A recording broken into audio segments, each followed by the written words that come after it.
Les plus petites actions entraînent parfois les plus grandes histoires. Comme ce jour où Clément, étudiant à Dijon, s'est décidé à remplir l'onglet Avis de la page Facebook d'IAE France. Ces quelques mots ont tout de suite motivé deux jeunes diplômés, Camille et Louis, à apporter leur témoignage d'ambassadeur IAE sur le blog. Lors d'événements sportifs, Marie, étudiante lilloise, n'hésite pas à adapter sa garde-robe et à revêtir les couleurs d'IAE France. Julie, elle, diplômée IAE et membre du personnel de l'école de Rennes, met ses compétences professionnelles et son temps au service de la mise en place de projets développés par IAE France. Certains écrivent aussi cette histoire sans forcément s'en rendre compte, comme Gaëtan, qui utilise le stylo de son kit ambassadeur lors de travaux de groupe avec d'autres étudiants. C'est le même stylo dont s'est servi Mathieu pour remplir son formulaire d'inscription au 4L Trophy. Dans 2 mois, c'est aux côtés de Zing, une étudiante de Metz, qu'il sillonnera le désert du Maroc au volant de son bolide floqué aux couleurs d'IAE France. Parcourir le désert au volant d'une 4L, le genre de défi un peu fou qui a rendu Laurence, diplômée de 2 IAE, nostalgique de ses belles années d'études, à retourner dans son lycée d'enfance pour y présenter le réseau IAE France et les IAE. Certains de ces étudiants feront peut-être partie du groupe de travail animé par Pierre, enseignant à Pau, et Sandrine, membre du personnel à Limoges. Ils mettent en place un grand concours d'entrepreneuriat en collaboration avec les étudiants de Perpignan, Montpellier et Strasbourg. Les étudiants ne sont pas les derniers pour faire parler de leur école.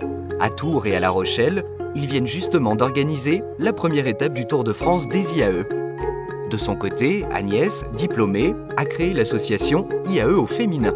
Avec le soutien de Lise, également diplômée d'un autre IAE, elles organisent des conférences et accompagnent les femmes dans leur carrière. C'est lors d'une de ces conférences qu'Anne-Claire, Sophie et Sabine, toutes 3 ambassadrices, ont décidé de porter les couleurs d'IAE France pendant le marathon de Paris.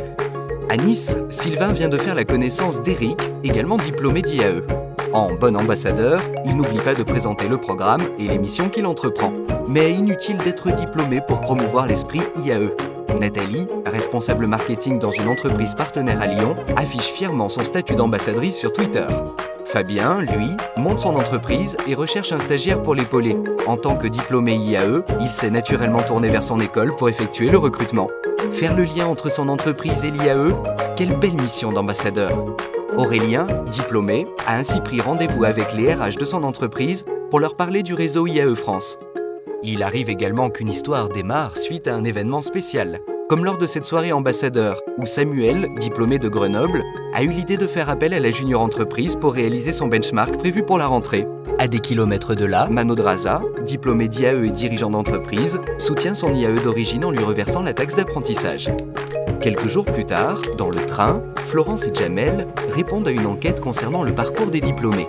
Enfin, Driss, fraîchement diplômé en Auvergne, débute son histoire en tant qu'ambassadeur en affichant fièrement son statut sur sa photo de profil. Bien sûr, nous aurions pu aussi vous parler de Martin, Nora, Bernard, Diego, Julien, Alex, Audrey, Maxence, Thibaut, Quentin, Désiré, Flavie, Camille et des centaines d'autres ambassadeurs qui contribuent à faire rayonner les IAE grâce à leurs actions.